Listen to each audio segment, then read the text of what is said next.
Well, no one is capable of humiliating Donald Trump as perfectly as Donald Trump humiliates Donald Trump. And Donald Trump did that again today, but he wasn't the only one. Donald Trump was also humiliated once again today in the Oval Office by the top elected official of another country, in this case, Canada. And we've seen a steady stream of that sort of humiliation of Donald Trump in the Oval Office this year, beginning with the president of France. The Canadian Prime Minister both humbled and humiliated Donald Trump at the same time, without Donald Trump having the slightest idea it was happening, because Donald Trump is a 78-year-old man. Clearly off his game is the polite way of putting it, maybe in significant neurological decline and physical exhaustion at this point when you watch Donald Trump on video. And Sunday's Meet the Press saying, I don't know. To Kristen Welker's very simple question, don't you need to uphold the Constitution of the United States as president? You were watching what appears to be an exhausted hulk of a man with his inexplicable confection of hair slightly out of place for the very first time and some perspiration beginning to shine through his makeup, who just right there on TV gave up. He just gave up in the middle of that interview saying, I don't know. When is the last time you heard Donald Trump say, I don't know? That is one thing that the fast-talking salesman never says, even when he doesn't know, which is most of the time, Donald Trump is the most ignorant person in American history to ever be asked questions about politics or government. And the true answer to more than 90% of those questions would always be, I don't know. But Donald Trump can never admit that. So he throws collections of words at questions that have no relationship to the question just to avoid saying, I don't know. That's the thing he really doesn't want to say. But on Sunday, with his big frame curled into a weary ball on the edge of his chair, Donald Trump gave up and just said, I don't know. He was in effect admitting that he doesn't remember the words of his oath of office, in which he solemnly swore to defend the Constitution of the United States. Imagine how beaten down he had to be on the 104th day of his second presidency to humiliate himself by saying, I don't know. There's a lot more at stake for the country in Donald Trump's ignorance in the expressed and the answer to that question, of course. But the I don't know was another way of Donald Trump saying, I give up. I just can't sling this stuff anymore. Donald Trump is tonight a total loser based on his own measure of winning. It has been a long time since Donald Trump promised his followers that they would get tired of winning. He hasn't told them that this year, not this tariff year, not this trade war year. Instead, he's told them how many pencils they can buy or how many dolls they can buy for Christmas. But he has not told anyone that they're going to get tired of winning. Donald Trump made the country a promise. It was a promise that the country did not ask for. And it has become, as they say in soccer, an own goal for Donald Trump. Donald Trump promised 90 deals in 90 days after he crashed the stock market by starting a worldwide trade war, which Donald Trump is very much losing according to his own standard. Donald Trump promised 90 deals in 90 days 25 days ago. So we're going to run 90 deals in 90 days is possible. The boss is going to be the chief negotiator. The boss is going to be the chief negotiator. Wow, that's great. So that's the first time in history that the president of the United States would be the chief negotiator of any trade deal. And as of tonight, the chief negotiator, Donald Trump, is showing the world what the art of no deals looks like. Donald Trump has exactly 0 deals in 25 days. I have a deal done, but I need to wait for their prime minister and their parliament to give its approval, which I country shortly. I'm not going to tell you what country. He was lying, of course. And I told you that night that he said that the most incompetent commerce secretary in history had no deal. None. That was 7 days ago. And Howard Lutnick has not dared to say that again, has not dared to say again that he has that deal because he has no deal. Donald Trump has not negotiated a single deal, which means in his own terms, he is the loser in every one of the 25 deals he is supposed to have negotiated. As of tonight, he has lost 25 times because he has gotten absolutely nothing in those 25 days. But that hasn't prevented Donald Trump from lying about it. Here's Donald Trump 2 weeks ago in an interview with Time Magazine question, there's 0 deals so far. Why is that, Trump? No, there's many deals. Question, where are they? When are they going to be announced? Trump, you have to understand, I'm dealing with all the companies, very friendly countries. We're meeting with China. We're doing fine with everybody, but ultimately I've made all the deals. That was a lie, 0 deals. The art of no deals is to simply lie about mythical deals. Someone must have told the Treasury Secretary that it is against the law to lie to Congress because this is what Donald Trump's Treasury Secretary told a House committee today. China, we have not engaged in negotiations with as of yet. Donald Trump said 2 weeks ago that he, Donald Trump, was meeting with China. We were meeting with China.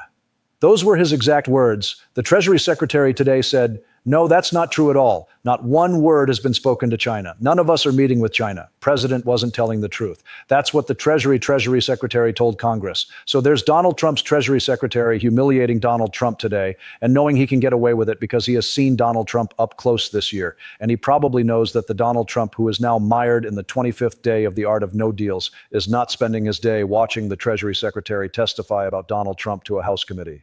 No, Donald Trump spent some of his day with the electorally victorious new Prime Minister of Canada, who won an election that was fueled by Canadian voter intense opposition, is the kindest word to put on it. Opposition to Donald Trump, the very first president of the United States to actually offer himself as a candidate for Canadians to vote for on Election Day in a social media burst of Trumpian constitutional dementia. You're about to see the video of Donald Trump achieving the art of no deals once again today in his utterly demented attempt, this time on TV, to make Canada the 51st state. What you are about to see is the President of the United States, who sounds like he is out of his mind sitting beside a real head of state who obviously, though he must have expected it, still can't really believe what he's hearing in the Oval Office. And you will watch how the Canadian Prime Minister says absolutely no to Donald Trump to his face, with Donald Trump far too exhausted at this point to try to interrupt the way he did when Ukraine's President Zelensky was sitting beside him in the Oval Office. Things have gone very badly for Donald Trump every day since President Zelensky was in the Oval Office.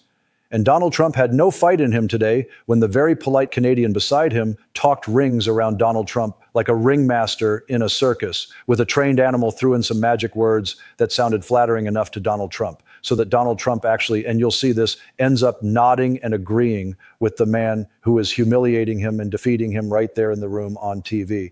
The first thing you will hear Donald Trump say after the Canadian Prime Minister has humiliated him is, "That's true." That's what Trump says. No president has ever lost more in one conversation in the Oval Office than Donald Trump lost in these 90 seconds. I'm a very artistic person, but when I looked at that beauty, I said that's the way it was meant to be. But, you know, I do feel it's much better for Canada, but we're not going to be discussing that unless somebody wants to discuss it. I think that there are tremendous benefits to the Canadian citizens, tremendously lower taxes, free military, which honestly we give you essentially anyway because we're protecting Canada if you ever had a problem. But I think it would really be a wonderful marriage because it's two places. They get along very well. They like each other a lot. Well, if I may, as you know from real estate, there are some places that are never for sale. That's true. We're sitting in one right now, Buckingham Palace that you visited as well. That's true. And having met with the owners of Canada over the course of the campaign last several months, it's not for sale, won't be for sale ever. But the opportunity is in the partnership and what we can build together. And we have done that in the past. And part of that, as the president just said, is with respect to our own security. And my government is committed for a step change in our investment in Canadian security and our partnership. And I'll say this as well, that the president has revitalized international security, revitalized NATO, and us playing our full weight in NATO. Kind of sad. The old guy slumped forward in his bad posture, the Canadian sitting up, the Canadian talking rings around him. Prime Minister Mark Carney, you can try thinking of his mind racing while Donald Trump saying these insane things. And then finally, when the Prime Minister gets his shot, could not be more calm, and Donald Trump doesn't even understand what's happening on the Canadian side of that conversation. The other deal Donald Trump failed to make right there in that room on TV was a trade deal with Canada, which Donald Trump has been promising all year. Now, to make a new trade deal with Canada, Donald Trump will have to legally amend through a vote in Congress the trade deal that he already has with Canada that his administration negotiated in the first Trump presidency. That was the rewrite of the North American Free Trade Agreement, which Donald Trump signed into law in 2018. That agreement, which Donald Trump signed into law, makes it legally impossible for Donald Trump to reach a trade agreement with Canada without also reaching a trade agreement with Mexico at the same time. Are you optimistic? Can we make a deal with Canada? I think it's really complex. I think this is really complex because they have been basically feeding off of us for decades upon decades upon decades. Right? Wrong. But what could possibly be the problem? The boss is in the room with the boss of Canada. Why couldn't the boss make a deal today? The Lutnick and the Trump administration never said it's very complex when they promised 90 deals in 90 days. Donald Trump is now refusing to do joint press conferences, the standard thing with visiting heads of state, because he does seem to have figured out exactly how much humiliation would be heaped upon him in such a press conference. Prime Minister Mark Carney had a few things to say, though, after teaching Donald Trump a few lessons in the Oval Office. I was watching your face through the meeting in the Oval Office, and I wondered what was going through your mind when the president talked about erasing the artificial border and how he criticized your predecessor and Madam Freeland. Thank you for your question. I'm glad that you couldn't tell what was going through my mind as that was going through. With respect to the first point, the president has made known his wish about that issue for some time. I've been careful always to distinguish between wish and reality. I was clear there in the Oval Office, as I've been clear throughout on behalf of Canadians, that this is never going to happen. Canada is not for sale. It never will be for sale. Some things, as I said in the room, some things are never for sale. And he agreed with that. I distinguish between the two. Have you asked the president to stop calling Canada the 51st state? Yes. When did you ask him? Today. What was his answer? Look, I don't know. He's the president. He's his own person. I would go back to showing the difference between a wish and a reality. We're very clear. I've been very clear publicly, consistently. I've been very clear in private. It was clear again in the Oval Office. We'll be clear throughout. The president, he understands that we're having a negotiation between sovereign nations and that we will only pursue and accept a deal that's in the best interests of Canada, not just in the short term, but in the medium and long term for Canada. Which country do you think is prouder today of their highest ranking elected official, Canada or the United States? That view you just saw, by the way, is the view from the Canadian Embassy, which is one of the largest, if not the largest, embassy buildings in Washington. And it is the closest embassy to the capital of the United States, a deliberate choice by Canada and the United States to show how close these two governments are supposed to be and always have been until Donald Trump insanely decided to cause trouble with the strongest ally the United States of America has ever had. Donald Trump always lied about tariffs during the presidential campaign. He always told the lie that China would pay the Trump tariffs. Other countries would pay the Trump tariffs. Now, Donald Trump is telling Americans the tariffs will make them unable to afford the number of toys they might want to buy for their children for Christmas because we pay the tariffs. Donald Trump's teaching everyone that. Donald Trump is telling his followers that they won't be able to afford the number of pencils they might want to buy. That's how much they're going to have to pay for the Trump tariffs. Donald Trump has now made it very clear who pays the Trump tariffs. He's actually made it clearer than anyone else who's ever attempted to make it clear by talking about dolls and pencils and making it really simple and telling people it's going to cost you. It's going to cost us. He's telling people they will be only able to afford 5 pencils when the Trump tariffs are in full effect. A pencil costs 25 cents now. He thinks you're only going to be able to afford 5 of them because when you pay those tariffs, price of a pencil is going to be so high. What, $5? What's he talking about? And because Donald Trump's dominant characteristic is now and always has been rank stupidity, he cannot stop bumping into his own stupidity about his examples of what can be under the Christmas tree because of his tariffs. After saying last week that because of his tariffs, children will get $2 instead of $30. That's what he said, $2 instead of $30 for Christmas. And then this week, amending that to $3, $4, or maybe even $5 when he stupidly talked about Christmas again while meeting with someone in the Oval Office this evening who has nothing to do with Christmas or tariffs. He did it again. There he was in a meeting with the head of an international soccer organization. No one was there to mention tariffs or Christmas or what you can afford on Christmas because of Donald Trump's tariffs. The president, who has said the stupidest things ever said in the White House about Christmas or dolls or tariffs, stumbled and bumbled his way into saying this about his visitor, the soccer guy. He's got great enthusiasm, and that's one of the reasons that you've had such success over the last number of years that you've been there. Amazing. He's like somebody that just woke up on Christmas morning as a young child and saw those toys under the tree, and that enthusiasm really plays very well. I have to say, really, how many toys under the tree for him? If there's a soccer ball under the tree for that soccer-obsessed visitor in the White House, it will come with a 145% tariff on it. If it actually manages to arrive in shipments from China, which have slowed down and stopped in many cases, the Trump tariffs might make it impossible for many American parents who want to have a soccer ball under the tree this Christmas, just might not be able to happen. And the Trump tariffs might just block those soccer balls from ever arriving in this country because the stores that have to order those soccer balls are not capable of paying 145% tariff for those soccer balls. So they might not order them. They might not be here in December. But there's Donald Trump using the one example to express enthusiasm that he should absolutely stay away from the enthusiasm and joy of the child coming down to that Christmas tree on Christmas morning.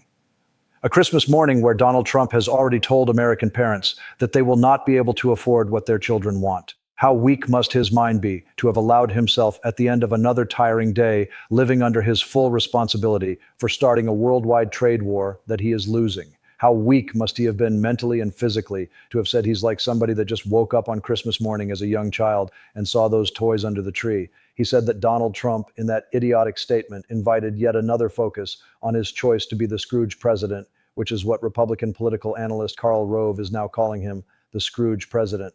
Donald Trump's example of there being only $2 under the Christmas tree this year, which earned him the nickname Donnie $2 on this program last week, has quickly and vividly taught any Americans who did not already understand it that we are the ones and the only ones who will pay the Trump tariffs. Every penny of an American tariff, every penny of a Trump tariff will be paid and can only be paid in the United States by American companies and consumers.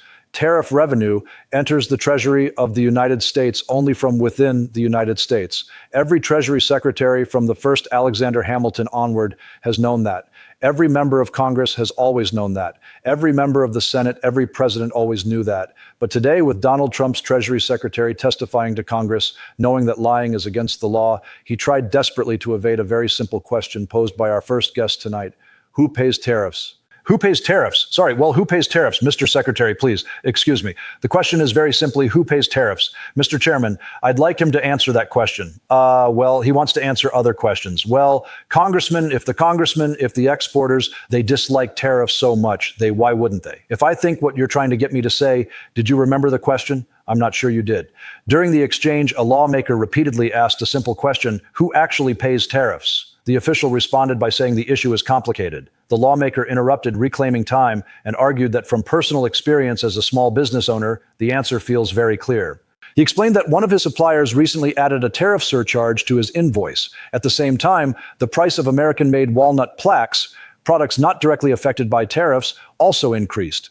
In his view, companies are using tariffs as a justification to raise prices across the board, leaving small businesses and consumers paying more. He insisted that this is the real impact on Main Street businesses and ordinary Americans. When he pressed again for a direct answer, the official repeated that historically, the burden of tariffs is shared in complex ways over time. The lawmaker rejected that explanation, arguing that the issue is straightforward. Consumers ultimately bear the cost of tariffs through higher prices. He criticized the official for avoiding a clear answer and concluded that, in his view, everyday Americans are effectively paying what he called Trump's tariff tax.